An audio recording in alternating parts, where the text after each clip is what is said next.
Hey everyone, Mrhappy here, and welcome to Mondays with Mrhappy, aka Mrhappy Mondays, a weekly Q&A show where you ask me questions and I answer them, and I answer them very tiredly. In the last 2 days, 48 hours, I've streamed 24 of those hours, a mix of Final Fantasy XIV, Genshin Impact, and Outward, which I've been playing way too much of. I've been doing a co-op playthrough, and I've been playing a little bit on my own single player, on live stream, and sometimes in my own time, which I haven't had a lot of because I also took on another raid group on top of these co-ops, plus State of the Realm, which, you know, when we have something to talk about, of course, that's going to eat up an afternoon or an evening. So I'm so behind on so many things that I really need to take this week to catch up on everything. I had scheduled Melee Versus to be out on the 10th of January. It is now the 24th as of recording this, the 25th when you see this. So you can tell I've been a bit occupied. That being said, I'm super tired because I just got done with an 11-hour stream. So I'm going to thank the patrons, of course, who, despite my antics and way too much time live streaming and not producing YouTube content, are some reason still supporting me on that list. Some of them had to stop last year for, you know, the whole pandemic thing. And you know what? I still appreciate them, so they stay on that list because they still supported the channel. And it's a tough year, and I'm not going to take someone's support away from them like that. Thank you to our patrons of Darkness, Khuja Cross on Jenova and Kurenai Oni, who have gone above and beyond. So thank you to both of them big time. And thank you to all of you tuning in. Now my very tired self will get to the Q&A, and I plan to basically lightning around the whole thing, but I'll still do the normal, you know, basic editing that we do for these Q&As. So let's get started. All right, first question, hashtag Mrhappy Mondays. No hello? It does say I love you below that, but you know what? Still, manners. Would you recommend Temtem in its current state? I'm looking for a new game to play, and I remember you playing it a lot. I'd like to know if I should wait or go for it. I think Temtem, I don't know how close it is to fully releasing because the pandemic no doubt pushed that back a little bit. If you're looking for a challenging Pokemon-esque game, as long as you're not researching things ahead of time and kind of running blind, you'll find that you're probably going to have a good time if you hop in now. Unless you're super into PvP, specifically like guild wars between dojos, as they're called in that game, not guilds, or breeding up perfect Temtems, or shiny hunting, or Luma hunting, as it's called there. Then after you get through everything that's currently available, you'll probably like stop and go, okay, I gotta wait for everything else. But that's still easily a good like maybe 40 to 50 hours of stuff that's there right now. So I'd say, yeah, if you don't mind that you are still essentially investing in something that isn't finished. The good news being that if you invest in it before it's finished, it'll be cheaper than if you invest in it after it's finished. So, yeah, it's a good game. I enjoy Temtem. It has a few things that could still definitely be improved, but the difficulty is super satisfying. The designs on the Tems are good, and I actually think the combat system is a pretty good update on what would be considered traditional Pokemon-style RPGs. Second question, hashtag Mrhappy Mondays. Hi, see? There you go. Said hi, actually, twice. So I'll count that for the previous one. Hope you're well. Hope the same for you. I've been wondering, do debuffs applied by other alliances affect your alliance? Yes. So this is really easy to notice that if you see a trick attack on a boss on a 24-man and somebody else goes to apply a trick attack, it'll override it. Any debuffs on a target affect everyone attacking the target, assuming it would in some way increase the output of the parties that are attacking it.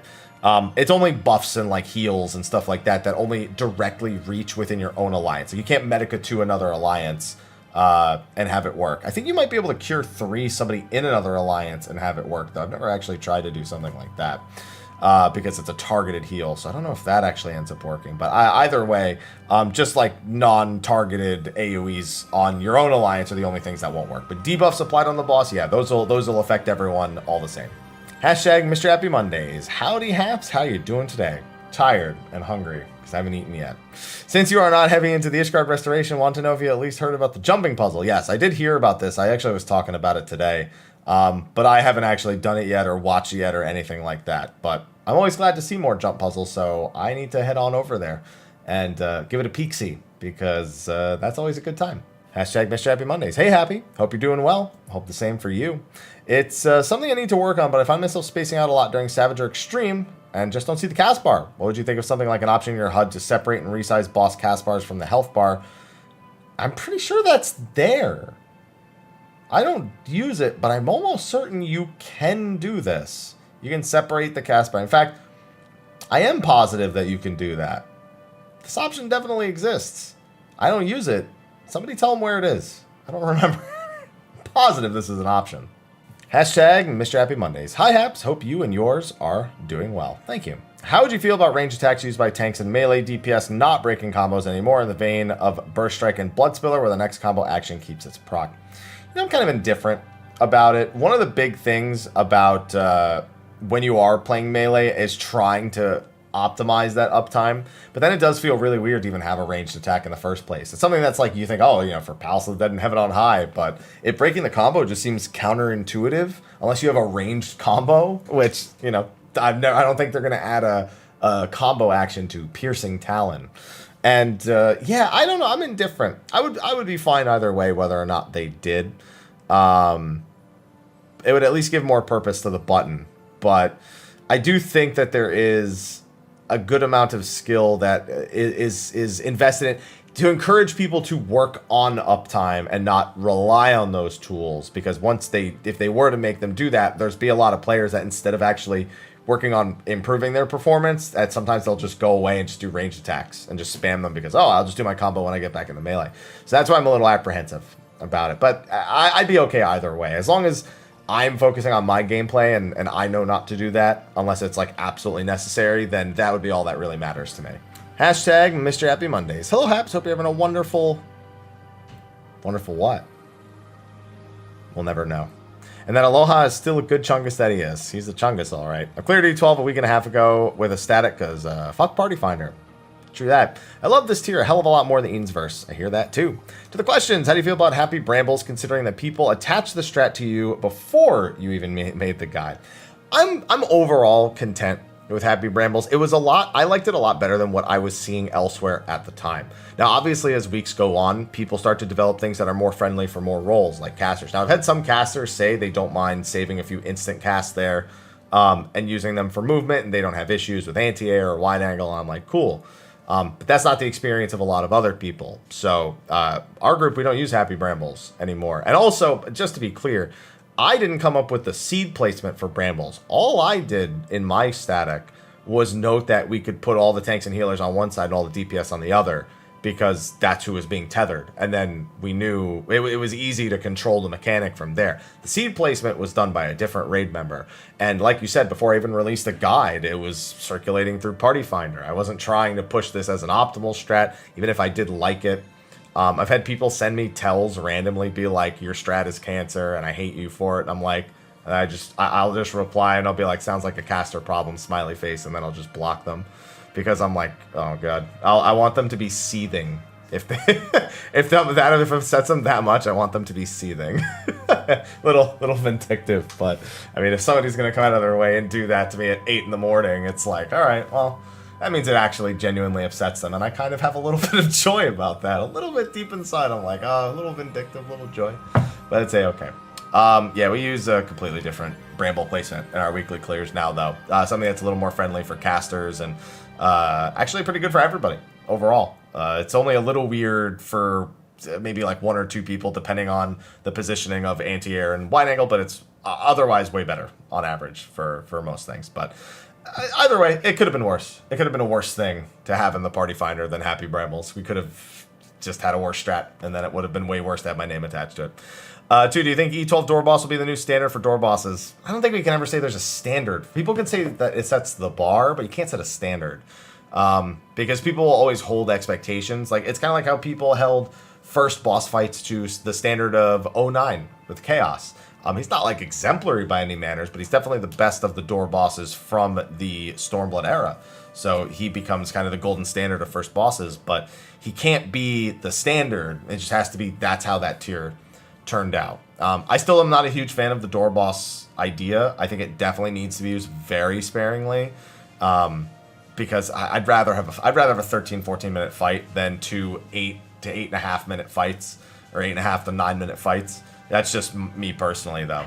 For me, X-Death is still the best door boss. I think the really short door boss into the 11.5, 12 minute fight is more ideal than the 2 fights that are about the same length. But everyone's got their own different feels on that. For me, though, X-Death, yeah, I agree with you. X-Death is definitely the sweet spot, in my opinion. All right, hashtag Mr. Happy Mondays. Hello, Happy. Sorry for the small rant of a question, but I really need to be answered with the best advice possible. All right. Well, it's actually not that much. It looks like a lot because it's all one giant text block, but it's actually not that long. 6 weeks, I have spent countless hours progging E12S and knowing getting nowhere with pug groups. It's wipe after wipe, but I'm not the type of person to get mad and abuse others. Just leave and pant in a corner. Even rejoin another party with that same negativity. Someone tries to let others know their mistakes or try to keep positive going, as I know from experience, the best way possible to get progression. I had this fight down to 0 mistakes from myself for a few weeks and still getting nowhere. So week 7 and pugs are starting to clear, but the only parties I can find that even have a chance to clear are the duty complete ones. Yeah, of course. I send messages to let them know that I've been competent, but people want to see your logs. They will not ever consider you. My logs are and always will be hidden, as my personal belief about them is they do not show how good someone actually is, just what people have. They have been paired with and completed duties. My clears have been from people making mistakes where I must sack myself or whichever mechanic. Actual question is, how can I get into re-clear parties with maybe competent I mean, this is just, you grind out the party finder. So I got a few things to say. One, you got to grind out the party finder. Everyone else has to do the same thing. Other people deal with the same thing. It doesn't matter how much experience you have, how much experience you think you have. If you think you're better than the other people you're playing with, you got to do the grind like anyone else who's primarily using the party finder does. There's no shortcuts. There's no quick ways about it, and quite frankly, let me put it this way: if you believe okay, I'll meet you halfway. FF logs is not all the information somebody needs. A lot of people look at logs, they look at the percentile, and they stop looking, as opposed to looking at a log, seeing who died where, if that would have led to another death from somebody else, yada yada yada. Like they basically look at the surface level and don't analyze it and use it as the improvement or analysis tool that it can be used as. It's a major problem with FF logs, and I guess just the attitude of people in general. That being said, it is very, very possible to achieve good logs even on bad runs. Achieving something like a 50 or a 60 or a 70. Even if people around you are dying, they lead to you dying. We've had people die and get, purples and oranges, for example, in the weeks that we've been re-clearing. We've had weeks with 19 deaths where people still get at least greens, if anything else. So I will say that if you are going to attempt to chase those parties that are re-clears and you can convince them, at the very least, record yourself. If you really don't want to have your logs open and you don't trust that these people would actually use them properly, then you need to record yourself in some way, shape, or form. Provide some sort of video evidence that you are not the one screwing up, or at least have, if you have a parse or a parse that you're like, okay, this is my best parse, let me make sure I have it recorded. At least have some sort of mix of things, because if you're going to try to take the shortcut of trying to get around the parties that are not clearing, that's just what you're going to have to do. That's what the people want. That's what those people who are doing those re-clears want. And how you feel, honestly, doesn't matter. You have to abide to what the party leaders want from you. And that's a crucial thing when it comes to whether it's playing in a static or just cooperating with other people. It's not a common courtesy. A lot of people don't in any way make the effort to try to work together, understand, or even analyze the data, but it is what it is. And that's the rules that people have set. That's the social standard, and you'll either abide by it or you'll just keep going through with the same people, with the same parties, with the same lack of success until you finally find a party that clicks. That's how everyone else has to do it too. Hashtag Mr. Happy Mondays. Hello, Mr. Happy. First time asker, so have a bonus of perfect 99 rolls all next expansion. Yo, can you give that to me a little early? Because I got one more mount to roll on this expansion. My question is, do you think or hope that the next expansion will unify melee DPS gear? It won't. That's an easy answer. It won't. They just won't. They'd have to redo so much armor, and there'd be too much overlap, both visually and in terms of functionality, that no. They won't. And I know they could just make gear the same for the 4 of them going into the next expansion, but considering Dragoon is a male/medium armor user, and Monk and Ninja are light armor users, and Samurai falls in this weird space in between where they have a little bit of both in terms of their aesthetic. No, they won't. I have no confidence that they will. I don't hope that they will. I mean, I do hope that they will. But the way gear works now, it matters for like playing multiple jobs. It doesn't matter for actually gearing up. Yeah, I'd be okay if they did, but they won't. They just won't. Hashtag Mr. Happy Mondays. Hello, is this thing on? I was going to actually tap my microphone. I'm not going to do it. Is this how this works? I'm sure someone will tell me if it isn't. The internet's good at that. They sure are. Me being a dork aside, I was wondering if there was a stated or generally accepted reason the game is so unfriendly towards making alternate characters. My guess would be it's to prevent some kind of exploits. No, the game just doesn't need alts. There's very few reasons in this game to make an alt, is the number one reason.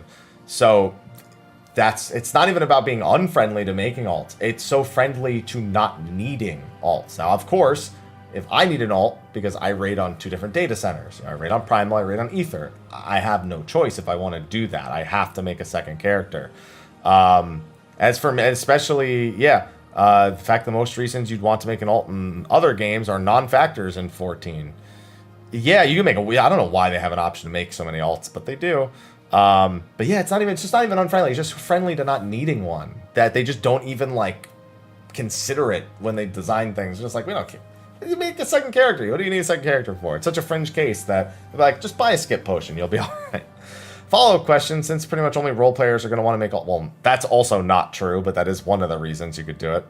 I think they'll ever make alt-friendly changes in the future.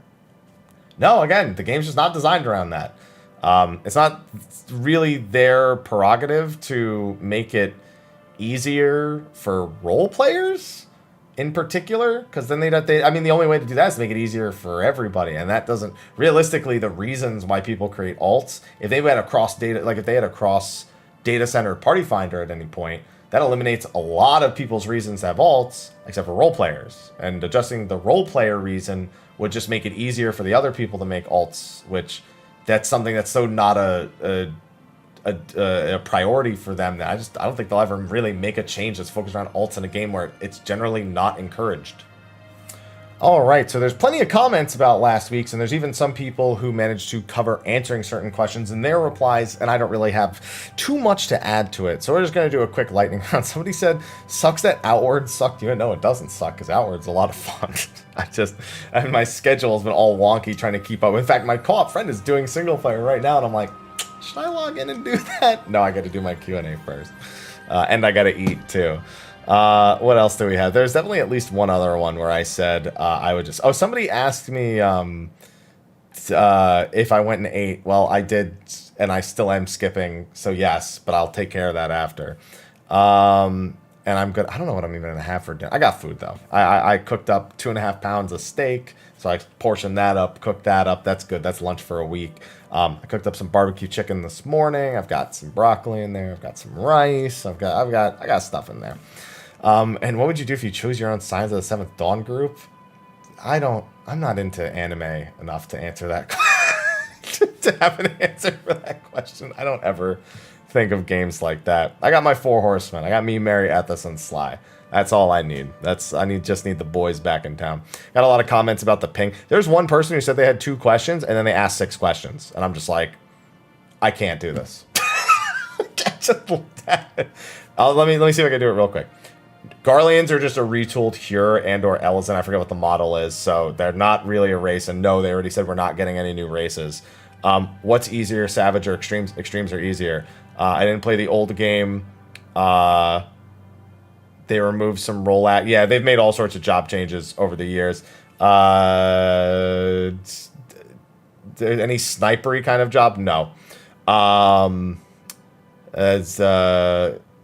Okay, and we'll be fighting the thing from the trailer. Nobody knows. There you go. Done. I couldn't answer any of those questions anyway because they were unanswerable and or didn't dictate to the logic that this game has set up in any feasible way. So gonna move on from that one. There's people talking about ping again. Static had quite the issues. An Astro who's playing for parsing during prog. Yeah, playing for parsing during prog as a healer, it's not the worst thing to do, but you do need to make sure people stay alive. Sacrifice GCDs during prog for some extra healing. And then as you improve or as people start more successfully beating the mechanics, then you work in less healing GCDs, optimize mitigation. But person just doesn't have the right mindset, in my opinion. That there's like, I need to pop an ether to catch up an MP to throw out more Malefics instead of using a Mind Pot on Malefics. But if they need the MP to throw out more Malefics anyway, then they should probably just stop DPSing and focus on keeping people alive in the first place. So that just sounds like a case of bad prog mentality versus re-clear mentality, which is what he definitely seems to be in when it comes to that. Comments about the stat conversation from last week, the evil job conversation from last week, which fortunately there's plenty of comments under that covering kind of the actual points. Somebody talking about the 14 eventually becoming a single player version and the resources that would go into that. And one last comment about the that's not progress thing from last week. And I think with that, we have every question. Now, be sure to ask your questions for next week's Q&A, but a couple of announcements here at the end. State of the Realm, I had one planned for this week. I don't think it is going to go through because we had to make some adjustments to the roster of the people, and I haven't been able to lock anyone else in. So that is probably something that will be delayed. Now, I can say that there will be 2 State of the Realms posted next week. We have the what appears to be around 4-hour announcement stream on Friday, February 5th, followed immediately by the live letter, part 1 for patch 5.5. We're going to be doing live reactions to all of that, and those are going to be uploaded with our right-on-the-spot discussion, with our reactions to anything that is unveiled. It will be me, Sly, and Ethis watching that. So there's going to basically be about 7 hours of State of the Realm posted next week. So if there's not an episode this week, it shouldn't be that big a deal. Plus, we will have plenty of discussion shows. We will have a show about Delibrum Reginae when that comes out. We don't have a date on that yet, but we'll probably be finding out soon. And so, yeah, that's the announcement. We're going to be doing that massive stream on February 5th at 5 p.m. Pacific is when it is going to start. And it will run until both the live letter and the announcement stream are finished, which we expect to be approximately 6.5 to 7 hours total. So be sure to tune into that on Twitch or catch it on YouTube the following day. But with that, I'm going to wrap up this video and go eat and go see what my friend's doing on Outward. No, I got to focus. I got stuff I got to get done this week. I got to focus. Focus. Anyway, thank you for watching this week's episode. Ask those questions in the comment section, and I'll see you next week. Until then, take care.